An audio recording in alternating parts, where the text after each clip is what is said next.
You ask Tiger to solve. This deals with linear equations with one unknown. The final result is k equals -24.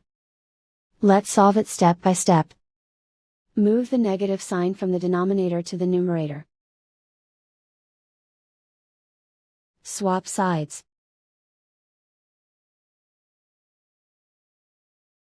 Group all constants on the right side of the equation. Subtract 19 from both sides.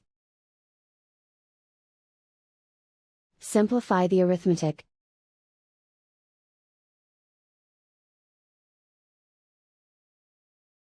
Isolate the m. Multiply both sides by 4. Group like terms. Multiply the coefficients. Simplify the arithmetic.